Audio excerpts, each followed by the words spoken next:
We're back again for the sixth time with horrible lighting again. But I got the day off of work so I could film this and for a mandatory school event.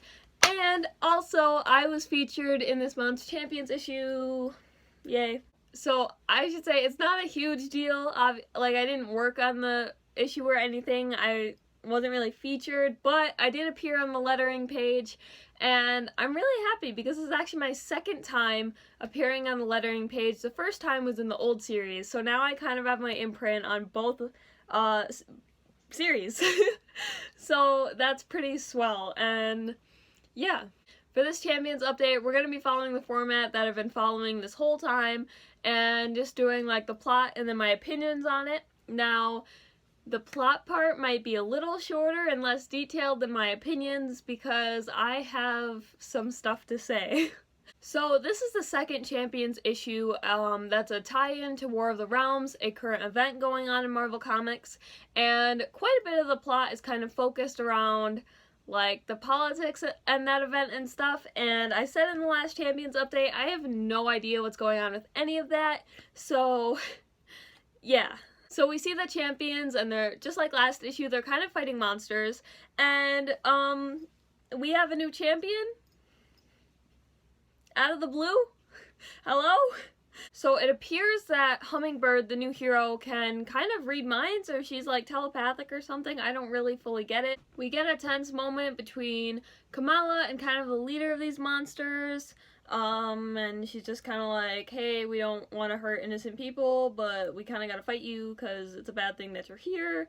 And the leader's like, okay, well, let's fight then, like, bring it on. We get the saying, Champions Charge, which, if I remember correctly, we've heard before, and is something I will start saying as soon as possible, as soon as it is applicable to a situation. The leader is, like, actually fighting Kamala, and she makes her see the timeline in which her and Viv died, which obviously that can't be a fun thing, and it wasn't fun for me because I hate thinking about that. So that kind of incapacitates Kamala because obviously she's kind of freaking out because I can't imagine seeing yourself die would help you be focused, and Power Man starts fighting the leader and he gets a moment to shine.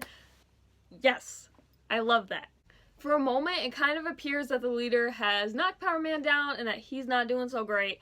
And then, holy crap, he has this awesome moment where he just, like, kicks everybody's butt. Like, I'm literally rereading it on my computer right now, and I'm still like, yes, I love this guy.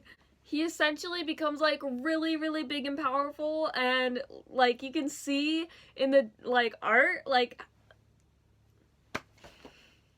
it was swell to read that part.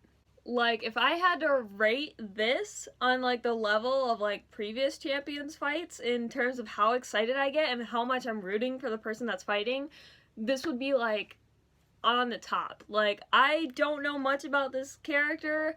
I haven't really read any other books with him, and so Champions is the first time I'm seeing him, the first time I'm meeting him, and I love him. Like, he seems really cool, and I'm probably gonna check him out if I ever have time.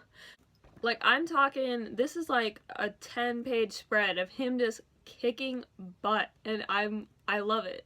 Then it's after the battle, and we see the champions, and we see Viv and the new hero Hummingbird talking, which I loved because it's nice to finally see Viv, you know, not being a meaningless source of exposition for the team in this new series. It's great. I love it. Then we get a conversation between Anka and Victor where Anka kind of expresses worry because what he did she thinks was reckless, and he's just kind of like, oh, whatever, it's just a normal day, kicking butt.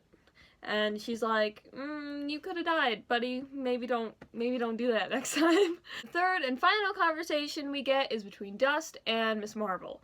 And Dust is kind of like, hey, Kamala, how you doing? And Kamala, she's not doing great. She pulls the whole, you know, I'm fine thing, and then she admits that that's a lie, and then she says that she doesn't think she can lead the champions anymore, and that's how the issue ends. So on to my opinion. Now, I am a huge fan of the Champions. They are my favorite Marvel team. They're one of the main comic books I read, but I feel like I should really comment. This issue in general was enjoyable because, you know, it's Champions, and the scene where Victor, you know, kicks everybody's butts. Also in this issue, I did really like that, you know, the others like Power Man got their time to shine. As I said, I haven't heard about most of them before. I don't read them in other books. So to see them finally, you know, find their footing in this series and, you know, get their moment, that really was nice. And I did really like that. But I think it's just kind of carrying on the same mistakes that the past like 5 issues have made, and I think it's time that I talk about it. One of the first things I'm going to talk about is the new hero, Hummingbird.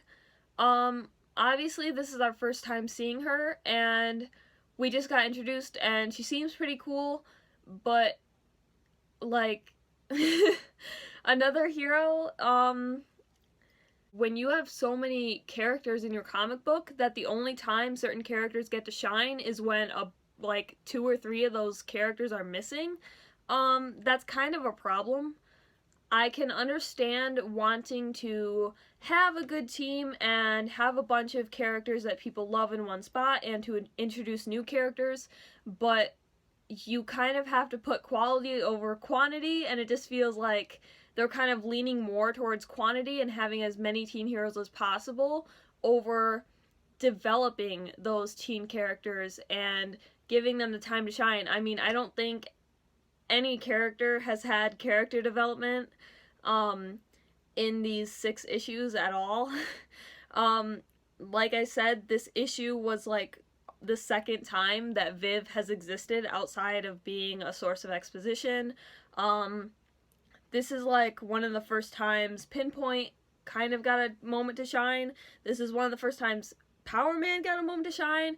This is like the first time Red Locust has really said much.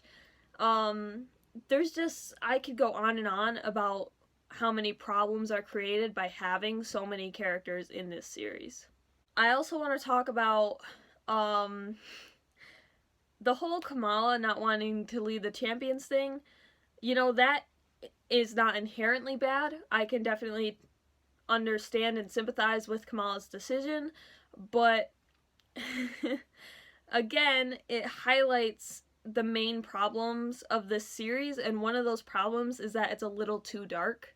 I hate to be like one of those people who's against DC movies because they're too dark, but when you think about the last Champions series, you know, yeah, there were serious moments, yeah, there were negative moments, but it was mostly like a fun series. I mean, they had paintball fights, they sung karaoke, they were friends.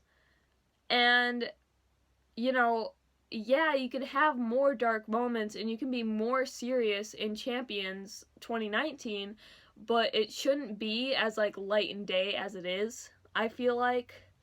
So I'm definitely hoping that gets improved. I'm not sure if the amount of heroes is necessarily going to change, but I would be happy with just the tone being shifted a little bit to be more happier, because I think that that's more fitting for the Champions. You know, it shouldn't be just crazy, everyone's dying, everyone's sad, everyone's depressed. It should be fun. It should be happy, because that's what the Champions were, and I hope that they can be that again.